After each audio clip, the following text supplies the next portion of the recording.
जब वो जो पढ़ रहा है वो कावड़ लेने जा रहा है तो 20 दिन कम से कम अपनी पढ़ाई मार रहा है। और जो फैक्ट्री में काम कर रहा है, कारखाने में काम कर रहा है, वो अगर कावड़ लेने जा रहा है तो कम से कम 20 दिन की उसकी दाढ़ी मारी जा रही है। और कई बार तो वापस आने के बाद मालिक कहता अब तुझे कल से आने की जरूरत नहीं, हमने दूसरा रख लिया। तो जहां जाने से तुम्हारी तरक्की नहीं है बल्कि आपकी गरीबी बढ़ रही है। कल ही एक डाटा आया, मैं न्यूज देख रहा था कि इस बार 3 से 4 करोड़ लोग कावड़ लेने जाएंगे। और उसी डाटा में लिखा था कि हर कावड़िया कम से कम भी खर्च लगाएं तो 3 से 4 हजार रुपया खर्च करता है। और कावड़ में का जो व्यापार है 1000 करोड़ का है। भैया किसकी जेब से निकल रहा है 1000 करोड़ और किसकी जेब में जा रहा है? बस ये तय कर लो, ये तय कर लो। कथावाचक कोई भी हो, चाहे वो ब्राह्मण हो, चाहे वो फिर सूरजपाल जाटव हो, ले जाके तो आपको अंधविश्वास और पाखंडवाद में ले जाएगा ना। इन कथावाचकों का बाइकआउट करना होगा, समाज के लोगों को शिक्षा के रास्ते पे लाना होगा, इस कावड़ के रास्ते को तोड़ना होगा। ताकत से नहीं तोड़ सकते, हमें और आपको मिलकर अपने समाज के अंदर निकलना पड़ेगा। जैसे आरएसएस के लोग जाते हैं ना, केवल आरएसएस को कोसने से काम नहीं चलेगा। उनकी कार्यशैली में अगर कोई अच्छाई है तो वो हमें ग्रहण कर लेनी चाहिए। हमें अपने समाज के बीच, अपने गांव देहात में अपने लोगों के बीच जाना पड़ेगा। क्योंकि दलित पिछड़े आदिवासियों के बच्चों का ही इस्तेमाल धार्मिक जुलूसों में होता है, दलित पिछड़े आदिवासियों के बच्चों का ही इस्तेमाल दंगों में होता है। और दंगे में मरने वाले भी वही, और मार कर जेल जाने भी वही वाले भी वही, और बर्बाद होने वाले भी वही। कावड़ में जाने वाले भी वही, पैसा गंवाने वाले भी वही, नौकरी गंवाने वाले भी वही। तो भैया हमें अब ये तो तय करना पड़ेगा ना कि हमें अपने दलित पिछड़े आदिवासी हमारे गरीब लोगों के घरों में जाके हमें उनका ब्रेन वॉश करना पड़ेगा। उन्हें बताना पड़ेगा तुम्हारा तरक्की का रास्ता कहाँ है। अपने अगले जन्म के स्वर्ग के चक्कर में पड़ने की बजाय अपने इस जन्म के नरक से तो अपने आप को बाहर निकाल के इस जीवन को तो स्वर्ग बना लो। बाबा साहब तो रास्ता बता गए, बुद्ध भी रास्ता बता गए। चलना किसको है? चलना आपको है, कोई आपको जबरदस्ती नहीं ले जाएगा। बुद्ध ने खुद कहा था, जब बुद्ध से पूछा कि क्या जो आपकी बात को सुनता है या आपका जो आपको आत्मसात करता है, क्या वो हर आदमी मोक्ष प्राप्त कर लेता है? तथागत बुद्ध ने कहा था मैं मोक्ष दाता नहीं हूँ, मार्ग दाता हूँ। और साथ में उन्होंने कहा कि मैं तो मार्ग बताता हूँ, जो उस मार्ग पे चलेगा उसके जीवन से दुख दूर हो जाएंगे, उसका कल्याण हो जाएगा। और जो उस मार्ग पे चलने के बजाय दूसरे मार्ग पे चला जाएगा उसका कल्याण नहीं होगा, उसके दुख दूर नहीं होंगे। तो उसी प्रकार आपको तय करना है कि समाज को अंधविश्वास से, पाखंडवाद से बाहर निकालना है कि नहीं निकालना। अपने बच्चों को, अपनी बहनों को, अपने बेटियों को, अपने बेटों को जहाँ ये सामाजिक चर्चाएं हों वहाँ अपने परिवार को लाना है या केवल पुरुषों को लेके आना है? क्योंकि आप पुरुष तो आके सुन रहे हो, आपकी पत्नी बच्चे सुन नहीं रहे, तो उन्हें कैसे पता चलेगा तुम्हारा लूटने वाला कौन है, तुम्हारी हकमारी कौन कर रहा है? तो अगर अपने लोगों को एहसास कराना है, क्योंकि आदमी निकलता है सुबह रात को घर में जा रहा है। महिलाएं भी अब हालांकि काम धंधे वाली नौकरी में आ गई हैं, लेकिन अभी भी मेजोरिटी में महिलाएं घर देख रही हैं। तो बच्चों का लालन पालन तो माँ कर रही है, दादी कर रही है, बुआ कर रही है, बेटी कर रही है। तो संस्कार भी वही दे रही है। पड़ोस में जागरण हो रहा है, वो जागरण सुनने जा रही है। कथावाचक आ रहा है, उसको सुनने जा रही है, बच्चों को साथ ले जा रही है। तो भैया संस्कार किसके सीख रहे हैं बच्चे? संस्कार उनके सीख रहे हैं। तो आप यहाँ लेके आओगे तो ये वाले संस्कार सीखोगे जो हम समझा रहे हैं। और वहाँ अगर आप यहाँ अकेले आओगे और आपकी पत्नी जागरण में जाएगी, कथावाचक को सुनने जाएगी, तो संस्कार उनके पनपेंगे। इसलिए जीत उनकी हो रही है, हार आपकी हो रही है।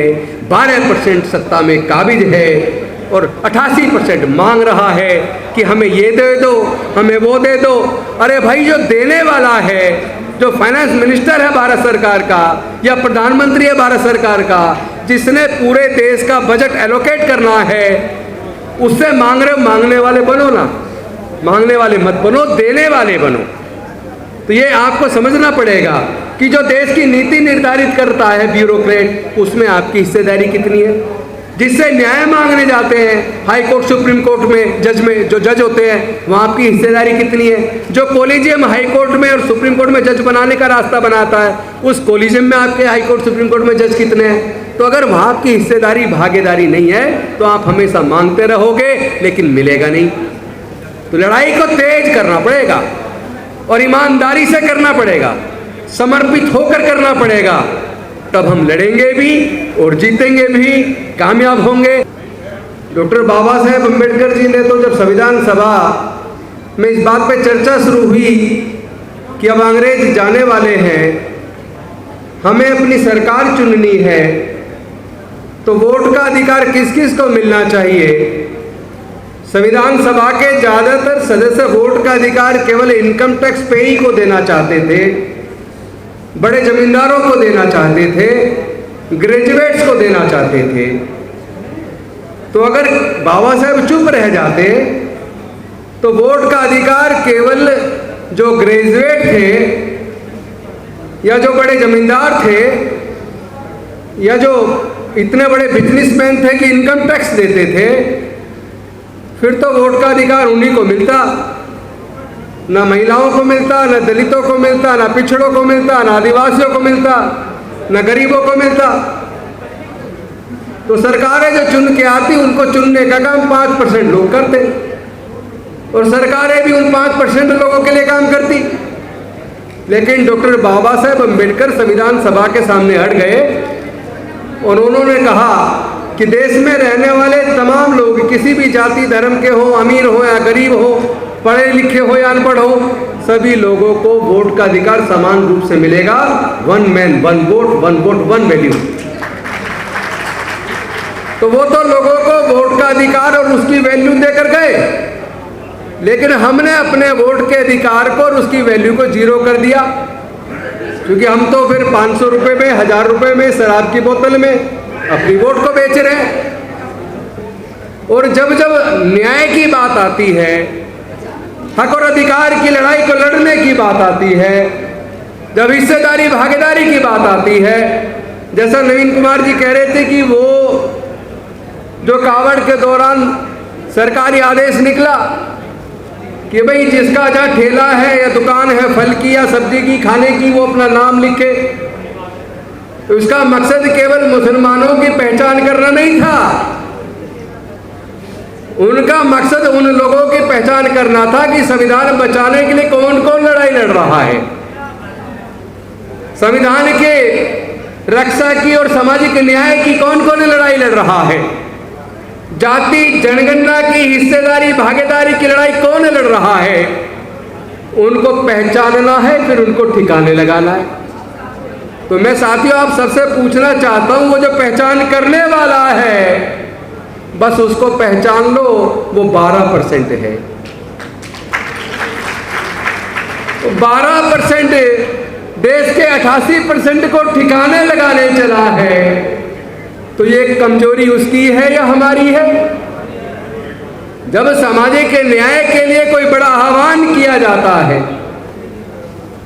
तो पता चलता है संख्या से कि सामाजिक न्याय की लड़ाई को लड़ने वालों की संख्या कितनी है। उन लोगों ने नारा दिया इस बार 400 पार। ये नारा क्यों दिया था? इसमें कोई संदेह नहीं है कि वो देश के संविधान को बदलना चाहते थे। वो लोग संविधान बनाने वालों से नफरत करते हैं, वो सामाजिक न्याय की बात करने वालों से नफरत करते हैं। जिसकी जितनी संख्या भारी उसकी इतनी हिस्सेदारी, इस बात को कहने वालों से नफरत करते हैं। इसीलिए उन्होंने संसद भवन के प्रांगण से डॉक्टर बाबा साहेब अम्बेडकर जी की प्रतिमा को, शिवाजी महाराज की प्रतिमा को, ज्योतिबा फूले जी की प्रतिमा को और उसके साथ साथ बिरसा मुंडा की प्रतिमा को वहां से हटाया और एक किनारे में जाकर लगा दिया।